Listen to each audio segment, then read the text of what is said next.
All right. Damn, it's a little late, but I want to just talk.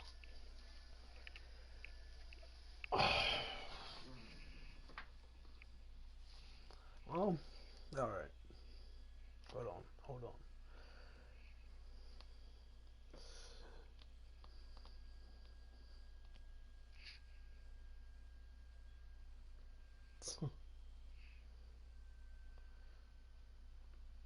All right. It shouldn't really take that long. All right. I just really want to talk. Talk games.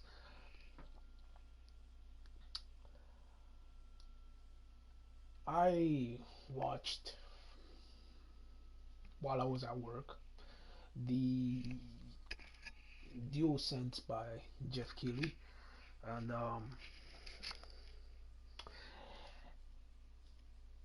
it was tight. It was actually nice. It was really, really, really good. And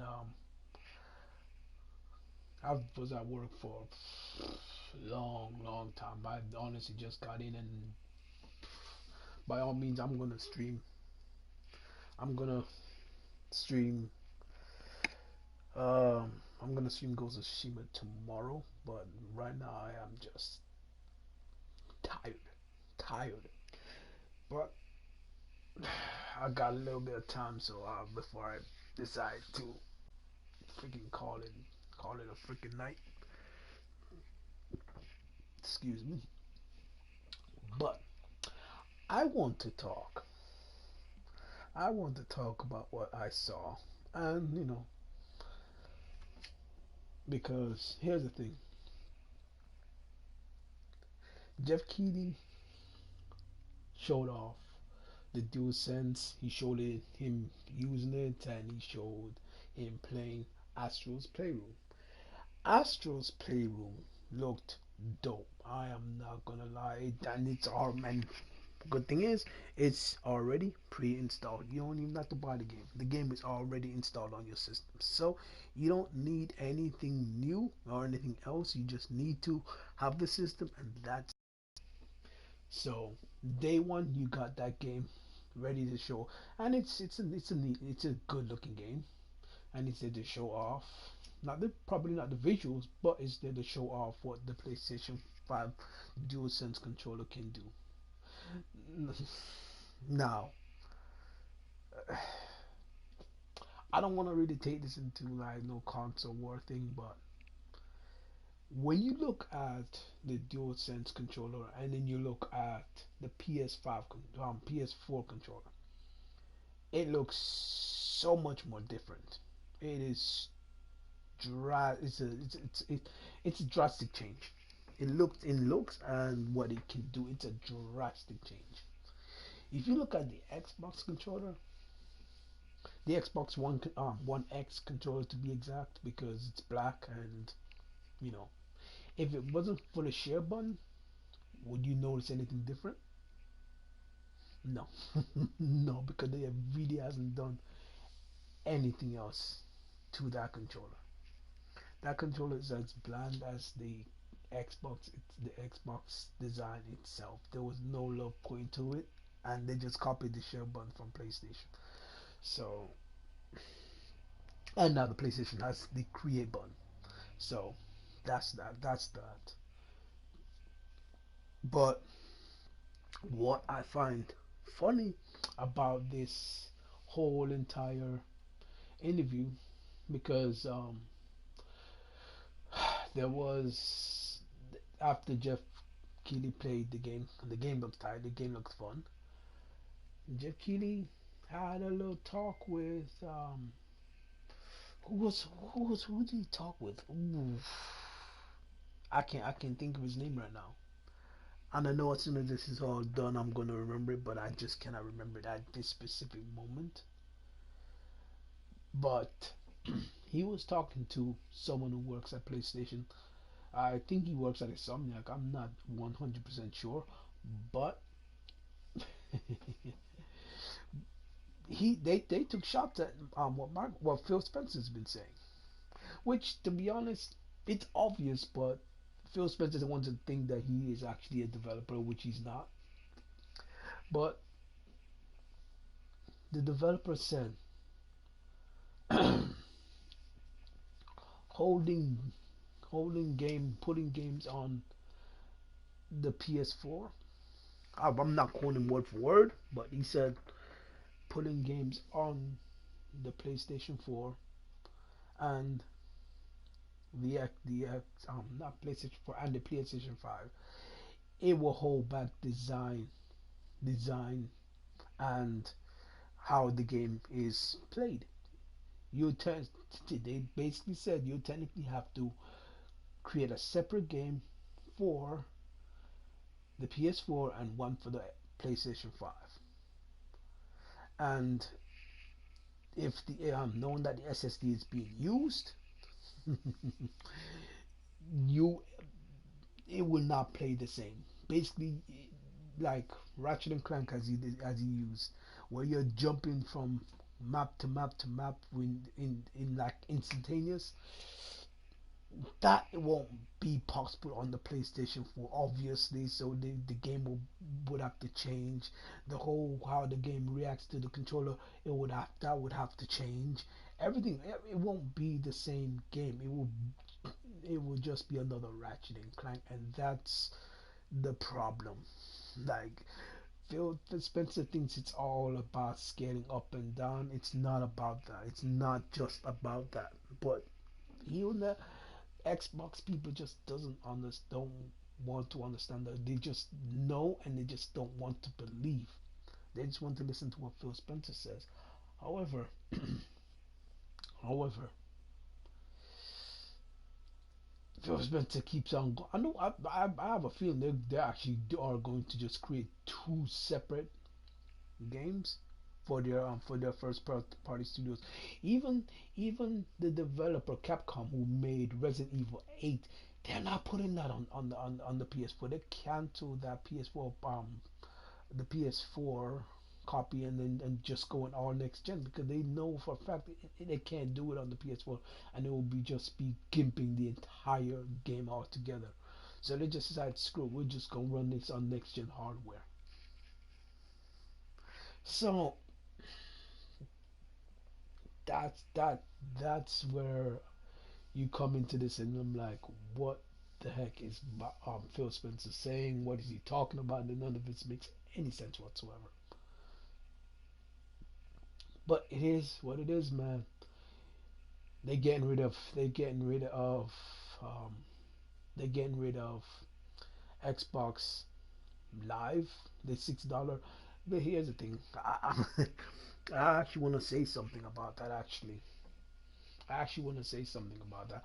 I think they the reason they're getting rid of Xbox. I was thinking about this all afternoon. Actually, I think the reason they're getting rid of Xbox Live, the $60 plan, the $6 model, is because basically what I think is they are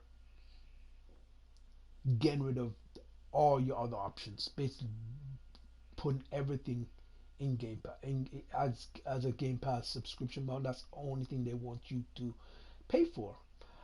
But the thing is, if you have Game Pass Ultimate, you will substantially basically be paying. You already are paying for Xbox Live with a $15 subscription model, but not everyone wants to pay a subscription to play their games like Game Pass. Not everyone wants Game Pass, but they want that to be their basic model. So I'm curious to ask a simple but logical question. If you don't want Game Pass, if basically if you don't want Game Pass, but you just want, because the only reason game they put the two together, the only reason you have Game Pass Ultimate is, well, for two things actually. To be honest, they are putting they put PC Game Pass together as well as Xbox Live. and that brought it to 15. However, the PC is worth what? 4. So there's a deal where you can get PC Game Pass for $4 or 9.99. However, that would make no sense because just the PC portion of it is worth $4. But if to get PC and Xbox Game Pass, you'd have to pay 9.99. However, here's the thing: if you if you just want online, you don't want Game Pass, you'll be paying the I think it's 9.99 a month, but that'll cost even more. That'll cost you even more overall for the end of the year. So at the end of the day, you will end up getting Game Pass Ultimate. But the thing is, here's a real. You have to get a Game Pass Ultimate because just Game Pass alone does not include Live, and the fact that they're getting rid of Live, would they end up getting rid of Game Pass? They originally just keep Game Pass Ultimate, and will they lower the price of Game Pass Ultimate because they're a quote making Game Pass, I mean Xbox Live free. So if they're getting rid of Xbox Live and making it free, will they actually lower the price of Game Pass? I doubt it. I doubt it. It's just another way of saying we got you, and we are only giving you one option and one choice. So you either get it or you don't. If you want to play online, get Game Pass. If you don't get Game Pass, you don't have any option but to play games online. You have to have Game Pass, and to have Game Pass, you ain't gonna be able to buy any games. You will They will have the option. I actually do wonder if they would actually take away that option to buy games, because it wouldn't make no sense to be buying games if you have Game Pass. Like it's a pointless like model at that point. At least Xbox exclusive games. Well, I wouldn't even call it exclusive anymore, but it's Xbox game. I want to know. I want to know that. I'm curious to find that out. But apparently, if that will be one of the big mic drops at the at July 23rd. But if that's the mic drop that everyone's talking about, that is going to be very very poor. And if that's the mic drop, oof, I am not feeling happy about the 23rd. So that is going to be a bummer. But Xbox has to make Halo be the saving grace for Xbox. So on the other hand, on the other hand, I played like yesterday before I went to see because I had work early in the morning, and then I played Ghost for a few minutes, like about probably about an hour. I might just start it over when I stream. But whew, here's the thing: Suck Punch had outdone themselves. The hour I played, it was just absolutely phenomenal. It's crazy. It's surprising to me that a 4.2 teraflop machine can do this, and a 6.6 teraflop machine cannot. That's what boggles my mind. I swear, Sony developers are absolutely at the top of their game. They really are, and it's crazy. The game looks beautiful. The cinematics are top notch. The soundtrack, the game itself, everything is just it's just beautiful, beautiful all around. So I I don't want to spoil none. I'm gonna start over and live stream tomorrow, so we'll get to see it then. However, I actually wanna tell a little story actually. Actually, I want to tell a little short story. Oh, short little story. How I started gaming. It's how I started gaming. It's pretty simple. Um, when I was young, I first saw Tekken 2 on the PlayStation 1. This is and I wanted to play it. Um, but I wasn't allowed. Was I don't I remember how little, I think was 5 something, and I wanted to play, but my cousins wouldn't allow me to. They'll hog it.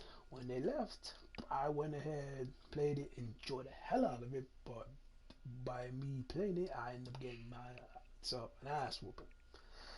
Now I don't know why people these days hate beating kids, but y'all kids need to get some your ass whooped sometimes so you can grow up and be a man. But I eventually I eventually went out and eventually grew up, um, got a PlayStation 1 and a Nintendo 64. I was playing Mario 64. That game was bomb. I'm not going to lie, that game was awesome. Probably one of my first Nintendo systems. But then I also did play the Super Nintendo, and I play Super Mario. So it's a lot of old classic games. I played Siphon Filter on the PlayStation. I played um, GoldenEye on the Nintendo 64. Ooh, that game was fire back then. That game was fire. But the thing is, with me, I'm nearsighted, so I would sit so close to the TV and I would annoy everybody because at the end of the day, when it comes to shooters, I could shoot, but I, when I'm so close, everyone's be like, yeah, my family's Jamaican, so they all curse a lot. So they'll be like, oh, yeah, block your TV, that, yeah, block your TV, that. So I'm like, oh, damn. So I end up backing up. So I end up losing certain matches. But when I'm up when it comes to fighting games, though, I will bend those ass. So I'm like, I don't really care when it comes to fighting games. I'll back away from the TV because I know my moves and I know as soon as you come in close, nigga, I'm gonna get you. But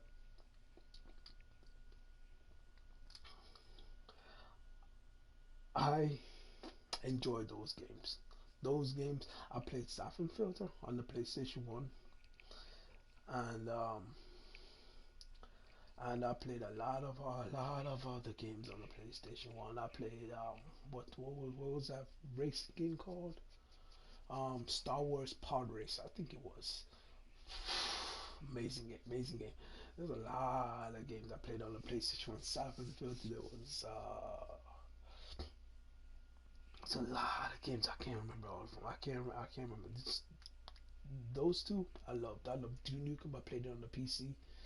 It's old Duke Nukem, like Duke Nukem 3D, and not just 3D, but the side-scrolling Duke Nukem. I don't know what it's called. Honestly, I can't. If I was to think right, I couldn't tell you what it is called. But game was fun. I enjoyed the hell out of that game. I ain't gonna lie. What I actually do enjoy though was when I got a little old and I went to college. My college was tough. I ain't gonna lie, my college days were tough because that's when I actually went into the PS2 era and I decided I'm gonna get a PS2. I saved up hella hard to get a PS2. That's why I don't understand why Phil Spencer hates Generation so much. Like I don't understand that. That makes no sense. Because what the PS2 can do, the PS1 could not. I had to leave that behind. Like I don't get it. He's an idiot. He's an idiot. I ain't gonna talk about it. No, I ain't gonna talk about it. Um, When I got the PS2, there was a lot of games I played. A lot of James Bond games, funny enough, but a lot of PS2 games, Jack and Daxter. Oh, as I said about college,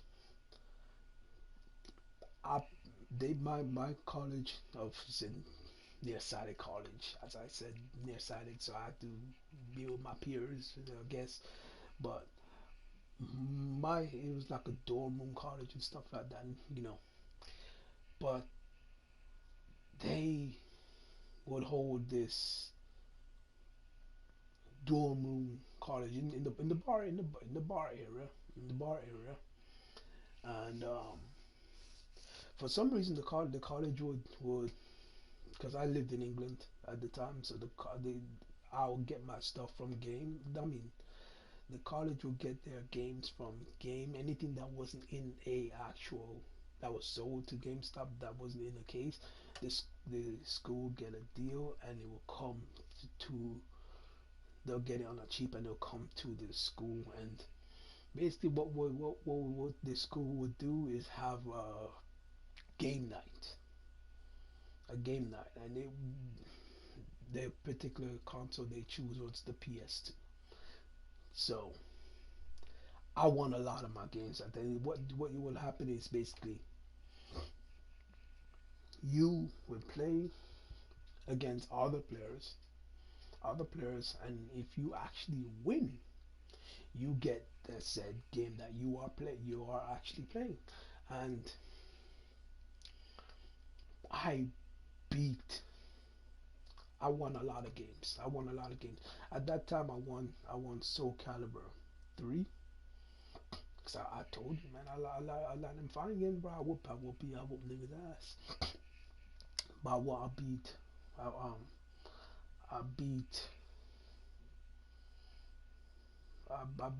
won,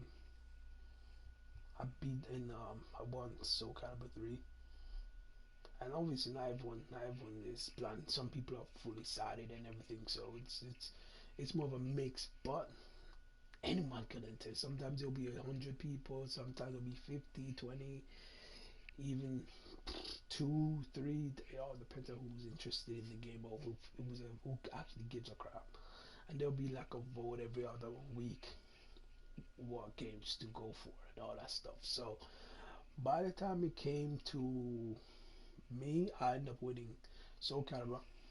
I beat everyone. And when the schools kept scoring, I beat everyone. I ended up coming first place, and actually winning the game for myself. So I ended up going home, beating the game, enjoying the game. Like if I didn't win a tournament, then I'll end up just buying the game anyways. But I took that bad boy home and I played the game all in. The next one I won was Ratchet and Clank Gladiator. Now I didn't even know nothing about this. I didn't know this game even existed. All I knew, I played Ratchet and Clank 1, Ratchet and Clank 2, and um, I played Ratchet and Clank 3. All of them I played, and I beat every single one of them. I enjoyed all of them. The Ratchet and Clank games are my favorite. In fact, Insomniac in general are my favorite developers. So I beat, I as I said, I whoop people's ass on that game. Or I think it's Deadlock in the US, but in England it is called Gladiator. So I whooped everyone's ass in Gladiator, Ratchet and Clank Gladiator. I actually came first, but very very close. Someone almost beat me. So, but I came first, and because Deadlock was actually like a multiplayer Ratchet and Clank, which I wish they'll put that in PlayStation now. I'll play that all over again. The story was freaking awesome. Tough, but awesome because they had several difficulties and all that sort of stuff. It was fun. It was fun, real fun. I wish they'd do another game like that one day, but it was fun. Then I won this other game called Urban Rain. Now, I never heard of this game, but it's only on PlayStation 2, and they never I've never seen another game like this. This was actually from Namco Bandai, and they never made another Urban Rain game. That's the thing. That's why I love Urban Rain so much. It's probably one of my top top favorite games of in the PS2 generation. It is probably one of my favorite games so far. That game was freaking amazing. But as I again, it was a fighting game. I whooped everyone's ass. It was great. I loved that game. To this day, I want that game. I want a remake or remaster of that game so much. And funny enough, there's not a lot of people who know about the game, and the few people who know about the game, they also want it as well. But not many people do. I'll bring this up in any gaming conversation, and people are like, what the heck is that game? Urban Rain is a pretty amazing game, man. I don't know what else to say about it, but it is pretty amazing. Um, there is other games that I truly love, but back then the Xbox 360 came out, and I had a friend. I wouldn't even call him a friend much, but at this later on, he just became an acquaintance. But we ended up playing Gears of War, and ooh, that's kind of one of the reasons that I liked the Gears of War franchise so much. That game was gritty, it was fun, it was so addictive, and it was multiplayer co-op and everything. So it was so much freaking fun. But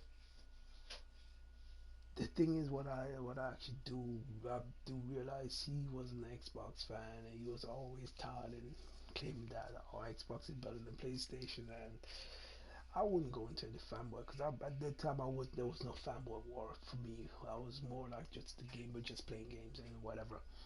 But he would be like, Xbox is better than PlayStation. Even my cousins back in the day were saying the same thing, but I didn't care. I said PlayStation was better. It looked better.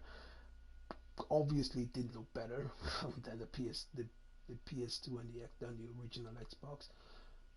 But the original Xbox did look better. But the 360 was freaking an amazing looking game when the PS3 wasn't out. Because then when the PS3 came out, it was the bomb. But I've noticed when the Xbox 360 was out, we were playing Gears of War, right? Fun game, enjoyed it hell of a lot.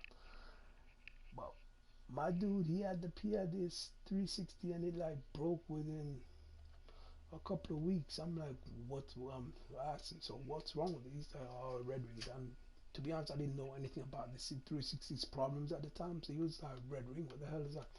So I had to technically look it up, and apparently it was obviously a failure in the product. I'm like, so what are you gonna do about it? He said, I sent it back. I'm like, okay, cool. So when you actually gonna get it back, they're gonna repair it or something. And yeah, apparently he got it sent back to him within a week or two. So it was pretty quick return. Will not lie. A week later, it broke again. It broke again. I'm like, dog, you paid so much money for the system, bro. How the hell are you, dog? You should really get your money back, bro. I'm like, it's like he's adamant that the Xbox 360 is it's just great. It just has issues. I'm like, yeah, it has issues. You spend so much money on it, and it keeps breaking on you, nigga. What the hell? But back then, I was in, so I was calling off. You know, I was speaking. I had more of a British accent, but I end up deciding that turned me off on a 360 getting anything 360. So I'm like, I'm gonna skip this. I'm gonna skip this. And then I got a PS3, and oh boy, the game changed after that. The game changed after that. When I got my PS3, eventually got my PS3 when it launched. Whew. After that, the whole game changed. The whole game changed. I got Uncharted. But and then that's when the console war started for me.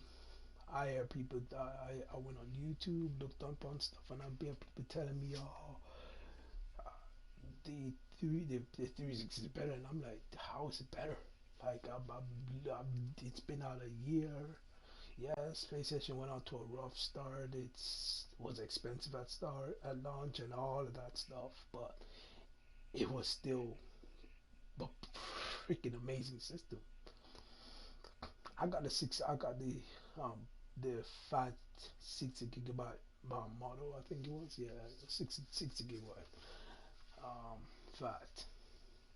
I think eventually I did tone down to a different model, but it was one with the backwards compatible from the PS2 and one. So I actually kept my Urban Rain. So my Urban Rain copy. I never went digital in that entire generation. So even if PlayStation was to say, I'm going to PlayStation 5 saying I was going to give you my backwards compatibility all the way back to PS3, I would have to just rebuy all my games because at this point it would be pointless to just buy them in store because they'll all be second hand and probably damaged and stuff like that. So, but at this point, I was enjoying Uncharted. I was enjoying new Ratchet and Clanks. I was like, oh boy, all these games are just like hit me one by one, and then they brought out a new Siphon filter in. Oh no, that was in the PS2 era. I enjoyed that. The new Siphon filter. That was in PS2 era. But they were freaking fantastic, bro. It's like the games were just on another level. And I'm like, I'm looking at that, and I'm looking at Gears, I'm looking at Halo, and I'm like, these games just do not match up. How is the Xbox 360 supposed to be this so much more powerful, but the PlayStation 3 looks so much better? Like, I don't get it. The 360 um games third party looks better. I can't deny that. But the exclusives were just on a whole nother level. Fable did not touch a can to anything on PlayStation. I'm like, wow, these games are freaking amazing. Like this was nuts. It was nuts. So I can't take anything away from that. There was a lot of games I played on the PS3. Whew. There was Dust 514 came on a late in the generation. Freaking amazing game. But one of the best um, one of the best first person online shooters, which is funny that they say that plays that the multiplayer, which that was probably the biggest multiplayer on the PlayStation 3 at the time. I don't think many. I enjoyed it. I don't know if anyone else did. I enjoyed it. I dived in there with at least 250 players. That was fun. Well, that was fun. I would come fourth, fifth. So I don't know. I would enjoy that game. There was a game I can't remember the name. It was a, it was a game that I enjoyed. I did play, but I don't think it had a trophy list. I don't think it had a trophy list. So I scrolled through my trophy section and find it, but I don't think it had a trophy list. But it was a freaking amazing game. It was weird. It was weird, but it was a freaking amazing game. Because not every game back then had a trophy list. One of my other favorite games was Metal Gear Solid 4. That game was fun.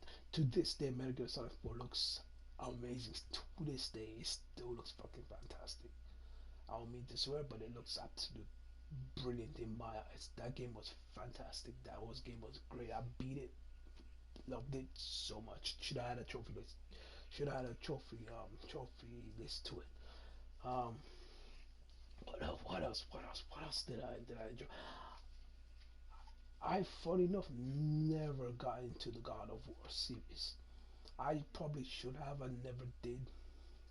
Shame on me. Shame on me. But I never did get into the God of War series until late.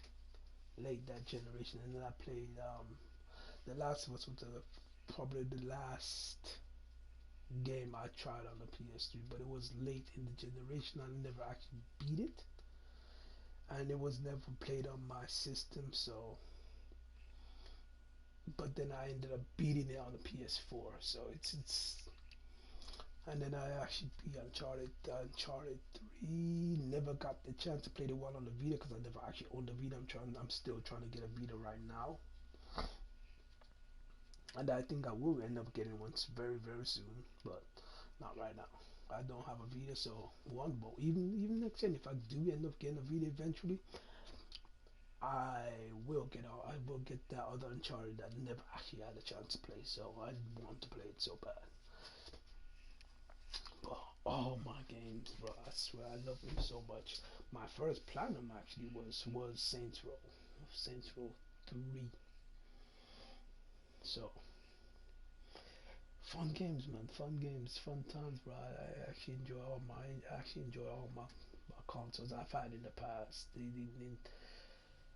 Up to the GameCube, I even played on the GameCube and all that stuff. So it was just everything was just great, man. Back then, you don't need to worry about no console or stuff, or not even worry, just have no aggravation of no arguing with no niggas online talking about console war stuff. So, but that's the thing. There's a point to what I actually had to say throughout the entire thing. Every single generation had its changes. The entire story was basically a point to me saying every generation had its changes. What could be done on the PS2 could not be done on the PS1. What could be done on the PS3 could definitely not be done on the PS2. What the PS4 could do, the PS3 could not even handle. So I the point is what the PS5 can do, the PS4 would literally break down and die. Like it can't handle it. So for any developer to go in on the PS5 or going on the Xbox Series X, they would have to give that version of the game to so it can run on every device. The game will not ever reach its full potential. And if scaling, here's the thing. I want to ask a very valid question. Actually, this is probably a question I want someone to answer. If anyone actually answers it, if scaling is so simple for Microsoft to do, why would they stop at 2 years? It's a simple question, and it's a simple answer, a very valid point. I want to know if it's so easy to just scale games, and it's not going to be taxed on, it's not going to take any creativity away from the Xbox Series X. Why not just keep the Xbox One continually to be backward, to be scalable? If in my opinion, taking that option away when you give it is back, it's anti-consumer. That is anti-consumer because you say you're gonna keep the old generation for 2 years, but then you're gonna take it away from them. Why are you gonna take it away if you don't want them to upgrade? If you have no issues with them upgrading at all, why are you taking it away from them in 2 years? The thing is, I have a very good reason. I think Phil doesn't want to just give up on this generation and just allow people to just go directly to the next generation because he is scared he's not going to hit that milestone they hit this generation. They only hit what 40 million consoles sold. He can't lose that. He has no up no. He can't lose that player base. He would have to start over and everyone would have to try and push themselves to next generation, and he can't handle that because at the end of the day, he knows that he would have to be starting all the way over. Me, I want to go. I'm ready for the PS5 because after you don't have to go to Tsushima just launched. Sony's ready to take out them weapons, bro, and just bring those weapons straight into the PS5, bro. Sony's already locked and loaded and ready to fire, and I can't wait. I can't wait to see them give us more information, man. Like the games that they're gonna be able to show, bro. I can't wait. I want to see what the Microsoft has to show for the July event, but I'm not hopeful. I am not hopeful. I'm keeping my expectations very, very, very low. So if they do surprise me, then I'll be saying, okay, cool. I'm happy. Then I could say I might get an Xbox. If they have to knock me out of the park, they have to knock it out of the park. They have to give me at least five AAA games. Show me at least five AAA games and probably about three, four new IPs. They need. I don't give a crap about Halo. Like, if Halo's gonna be the biggest selling, then no, I'm out. I'm out. I don't give a crap. And I want to see Fable. I want to see Fable.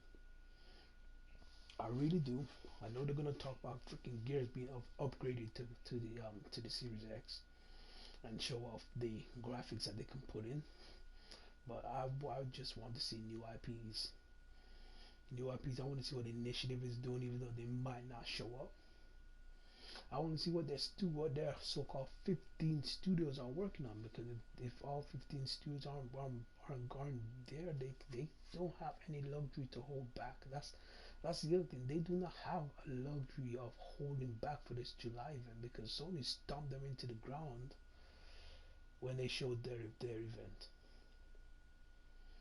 So I don't know. I don't know. We'll just have to see what is going to happen coming this 23rd, man. That's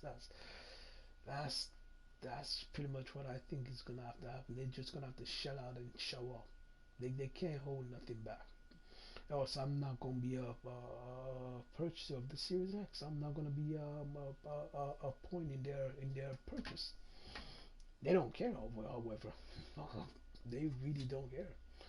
I can literally play all of that on my Xbox One right now, because they said they do not care, and everything's gonna be scalable for the next 2 years. In fact, that's probably what I'm gonna do. But I just need to know stuff. I just need to know what they have, and if they have something good, then great. Maybe it's worth if it's worth me getting the next Xbox, then cool. But if not, then I'll just stick to what I got, and we'll see what happens at the end. That's it. That's all. That's all. That's all that needs to be. But I did say I wasn't gonna be long, and I think I did take long. Damn, damn. I think I did take long. Anyways, I'll be, I'll be, I'll be off. I'll be off. Y'all be easy. Peace. I'm out.